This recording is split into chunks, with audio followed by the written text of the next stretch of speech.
Você já viu uma luta de jiu-jitsu que não parece luta, mas sim um acerto de contas do tipo bem pesado?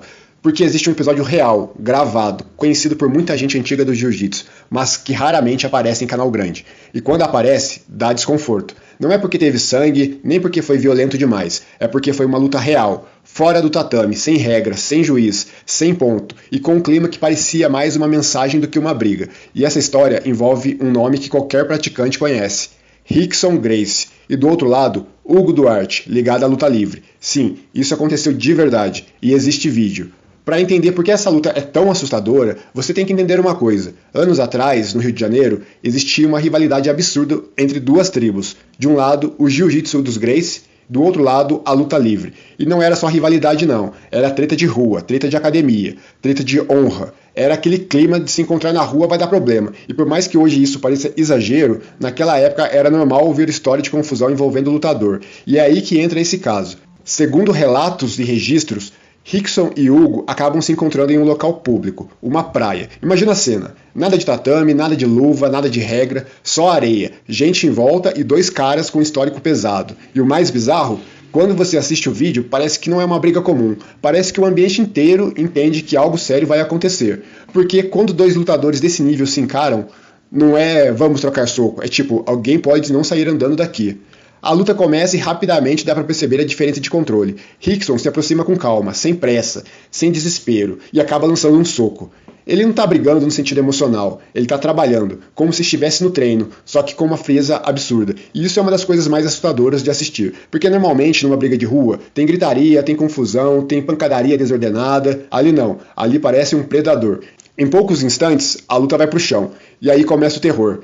Porque no chão, Rickson não está apenas tentando ganhar, ele começa a fazer o que o jiu-jitsu tem de mais cruel, o controle total. E quem treina sabe, tem um tipo de controle que não é só posição, é psicológico, é quando o adversário começa a entender que não tem saída, e isso aparece claramente no vídeo. Rickson monta, controla, pressiona e começa a bater. Não é uma troca justa, é domínio, é como se o Hugo estivesse preso embaixo de uma máquina, e cada movimento que ele tenta fazer só piora a situação.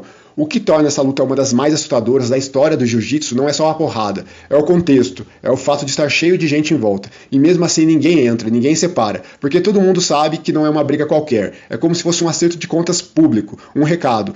E quando você vê o Rickson batendo, controlando e mantendo a posição com tranquilidade, você percebe uma coisa: isso não é sobre raiva, é sobre mostrar poder. E isso é muito mais assustador do que alguém perder o controle, porque perder o controle é humano. Agora, manter o controle enquanto destrói alguém, isso é outra coisa. Porque esse vídeo expõe um lado do jiu-jitsu que muita gente prefere esquecer. O lado de quando o jiu-jitsu não era apenas esporte, era guerra de verdade. E não pega bem para a imagem do esporte hoje. Não pega bem para a federação, não pega bem para patrocinador e também não pega bem para quem gosta de fingir que o jiu-jitsu sempre foi respeito e disciplina. Sim, o jiu-jitsu tem isso, mas ele também tem um passado pesado, um passado onde muita coisa era resolvida na rua.